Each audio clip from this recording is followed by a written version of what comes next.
address this distinguished gathering as we collectively deliberate on issues relating to investments and the challenges in enhancing our national digital infrastructure. You must have heard it a few times in the last few hours. Telecom being the lifeline of the Indian digital economy, with over 1.2 billion subscribers, second largest telecom market by number of subscribers, backbone of the digital transformation that is taking place, powering everything from e-commerce, transformation in healthcare, transformation in education, fintech revolution that is covering this country. All these aspects are happening simultaneously, and therefore this great excitement in the growth of the telecom sector and the resultant digital services that are increasingly consuming various parts of the services that exist in the economy. It's amazing the number of transactions that are happening over this network that all of us, all of you here have helped create, and the kind of fillip it is giving to the economy of this nation. With the Prime Minister aim to achieve the objective of a Viksit Bharat, I think our sector is leading in the steps that we take towards achieving that objective. In the process, we are also taking care of Atmanirbhar Bharat, which is reducing our dependence on various kinds of imports. In addition, we have done the fastest 5G rollout in the world. We are also taking a lead on AI, on IoT, on machine learning, machine-to-machine communication. These are things that create the ecosystem for national development. And we are at a very crucial juncture, and we need to account for, while the technology is increasingly getting available, I hope we are in the right financial situation to make investments to enable innovation, to be able to take our economy forward continuously without interruption, with a sustainable network through the next few years. We are all aware that there is a high smartphone penetration, data consumption being amongst the highest in the world. You have the lowest data tariffs in the world, a young population, rising middle class, fueling the demand for better and faster connectivity. Urban-rural markets both growing, with the rural market now growing at a faster rate than what the urban centers provide.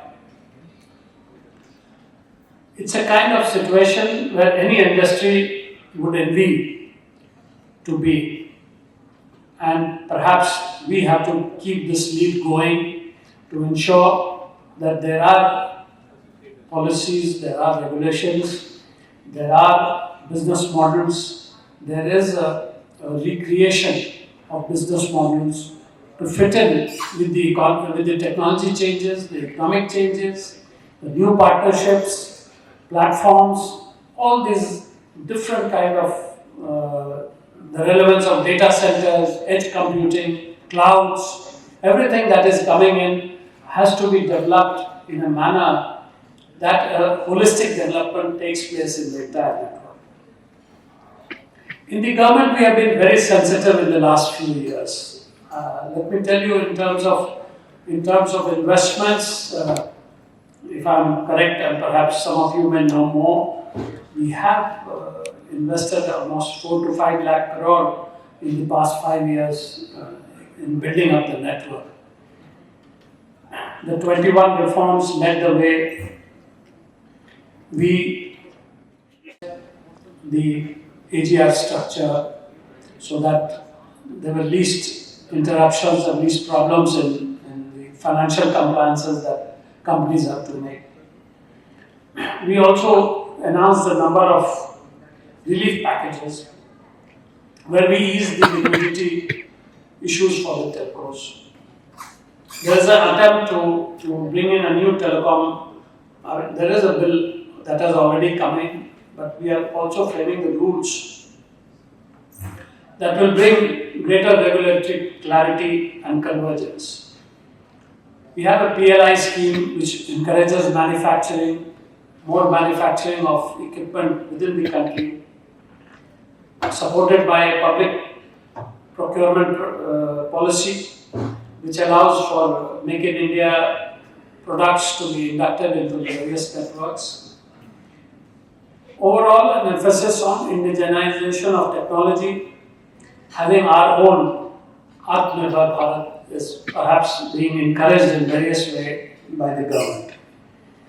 We also have futuristic encouragement in terms of Bharat 6G Alliance, and by the time comes to implement 6G, I hope we will be through a lot of pre-development.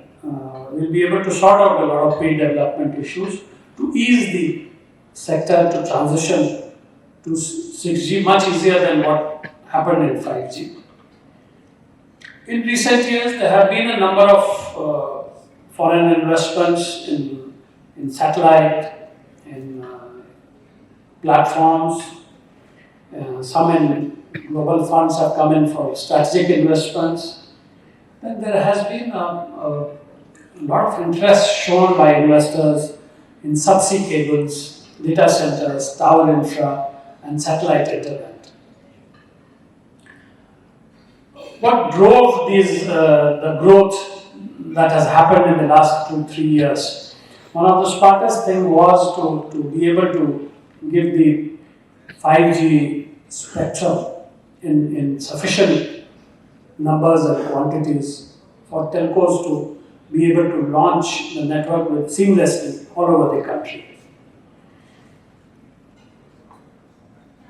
New use cases were difficult to combine in terms of monetization, but they still have a promise. Smart cities, IoT, industrial automation, AR/VR, remote healthcare, all these various kind of use cases are still alive, though we are maybe struggling a little bit. But 5G has contributed to the hope that there will be bigger growth possible. Investments in data centers towards building future-ready, sustainable digital infrastructure across the country have increased in the recent years, and I think now a lot of operators are also investing in these businesses. In terms of rural connectivity, government has taken very direct steps in rolling out the BharatNet Phase 3 investments of as much as 1,40,000 crores. 400,000 villages have been targeted. Huge opportunity for rural connectivity, for rural service providers, and also the last mile tech innovators. That in this time, the private sector will get utilization ready networks by the time this is implemented. A lot of attention on R&D for manufacturing of telecom sector, some backing in terms of actual grants through the TTDF, through direct grants from the budget, many schemes by the government, one of the larger ones promising some grants of almost 1 lakh crore towards research and development. I'm sure telecom sector will also end up being a beneficiary of these steps by the government. Of course, as digitization grows, also the the security aspects need to be taken care of, and towards that, the government has taken steps to build up skills that will take care of these problems, also make investments in systems that help to solve issues of cybersecurity. There is a surging demand for cloud, video, AI workloads. India is slowly emerging as a data center hub, and government's policies on data localization are encouraging it, and that's a very important area of investment in the coming years. In terms of revenue growth, it's perhaps been very good 3 years that we have had. Last year, I remember telling on perhaps the ET forum that we are going to hit 3 lakh crore as the gross revenue. Now we are almost within a breadth of touching 4 lakh crore. And hopefully we'll cross it in the coming year. And the ARPUs, I remember a decade back in TRAI, we used to look at it almost every 2-3 months. And sub 100 was the general rule. Now we are looking at our major operators being plus 200. So obviously, we have been able to entice the customers into greater willingness to pay by the developments that we have had over the network, and in the basket, the expenditure towards telecommunication needs is definitely growing. However, new financing models need to evolve. Regulators also need to be a step ahead to solve the likely problems that will arise from so many businesses coming on the telecom network and the issues of convergence that arises. All this is required before we can actually move into a sustainable infrastructure for continuous digital growth that we want. There are challenges, and those have existed for perhaps the entire life. For me, I have seen this network moving from landline to 2G to 3G, 4G, and now 5G. I'll perhaps retire before it transitions to 6G. But I have seen these periods grow smaller. Each transition makes the period go smaller. And there is a high capital density and long ROI cycles. So there is a need to evolve business models, to be more creative, more innovative in the manner in which we do business. Perhaps move from the high tariffs itself cannot be a function of the growth. So we need to build new strategies, some new business models that help us to emerge or to adapt to this highly saturated, competitive and mature market. The need for growing through monetizing new products is something that we need to take forward. I know 5G has been a disappointment in that aspect, but we need to continuously innovate to be able to draw benefits from it. So the new telecom bill, the rules are likely to come out in 2-3 months, and I hope it's a light touch regulation that encourages private sector participation and focuses on infrastructure sharing to reduce costs. So both the CAPEX and OPEX have to be taken care of in the coming years. Investments are just as significant as cost savings. AI as a network tool is already contributing to savings so far as management of the telecom networks are concerned. We are a gateway to digital innovation within the country. Some of it in the last decade has been happening because of increasing connectivity and our ability to connect with any kind of business, which brings those transactions within the telecom network. So India's telecom sector is really at an inflection point. from voice and data to platforms, services, and smart infrastructure. Government, private sector, and foreign investors are aligned in vision. So last year there was a significant jump in the FDI, and the telecom sector continues to contribute somewhere around 5 to 6% of the total FDI that comes in within the country.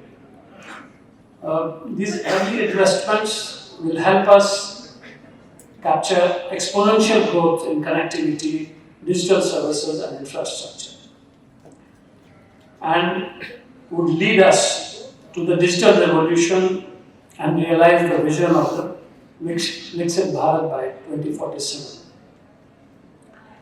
So in the end, I would like to say, if you believe in India's digital story, telecom is not just an enabler. It's the core infrastructure that empowers the digital revolution. Invest not just in networks, but in the future of connected India. Thank you very much.